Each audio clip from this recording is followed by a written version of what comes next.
At the same time, the president says efforts are necessary to improve the transport networks in the country, and this includes security reforms. Now, Ramaphosa was taking questions in the National Assembly, as you saw earlier on, and one of the questions relating to South Africa's crumbling port, rail and other infrastructure, which are key to driving economic growth in the country. Our parliamentary reporter, Abra Barbier, was watching that particular Q&A session and joins us live now. Abra, of course, quite an eventful afternoon in Parliament, and interesting when you listen to the president and how tough of a Q&A it was when it comes to the explanation around the 1 million houses in Alex, around spatial planning, around issues of housing in general in the country. Bongi, good evening. Yes, I actually found tonight's question and answer session to be quite informative and interesting. If I could just take you back just a little bit, I heard us playing the clip of the president now where he's speaking about South Africa's stance on Gaza, on Palestine and the Israel situation. That was actually the follow-up question asked by Dr. John Hlophe.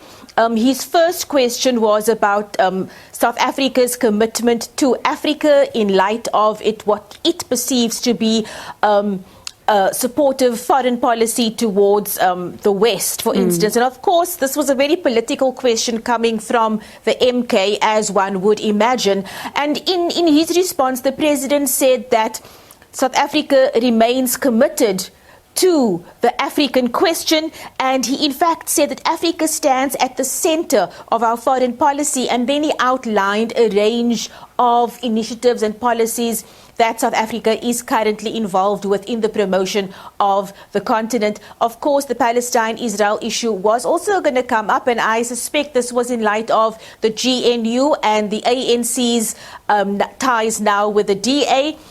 So that was a very, very political question as far as I was concerned. And as we heard, President Ramaphosa did once again commit to South Africa's stance to the Palestinian people. And then, yes, as you mentioned, the Alex issue.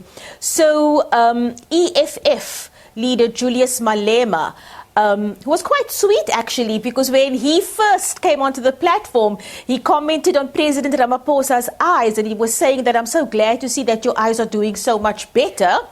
I found that to be quite sweet. But then, of course, he dug into the question of the day, which was the Alex issue.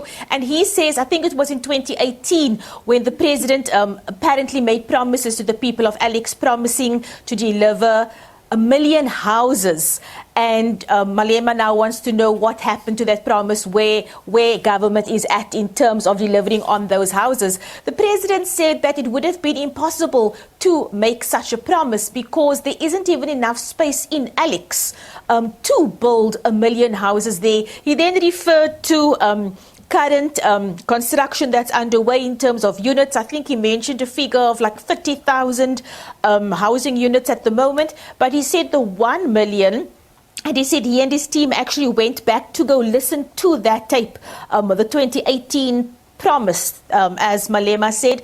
And he said, yes, while it may have been construed as him saying, we're committing to building 1 million houses, he actually didn't mean specifically for Alex. He acknowledged the housing issues in Alex. He said they remain concerned and there are projects underway, but he said that that 1 million promise was actually a countrywide promise, more than just fixed on Alex alone. And then in terms of infrastructure, which I also found quite interesting, I think it was a question from the DA asking if any studies have been done in terms of what the private sector can bring to the table when it comes to rebuilding South Africa's rail and port and infrastructure, which we know is not in the greatest of states. And because we have more trucks on the roads now because of the state of rail in the transportation of goods, our road system is now looking really,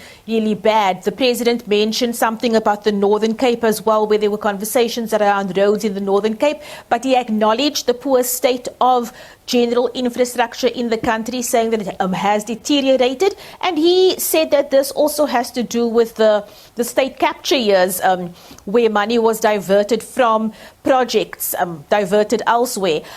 He said that in order for South Africa to be a global player in global markets in terms of import-exports, we need to have a very strong infrastructure, rail and port system.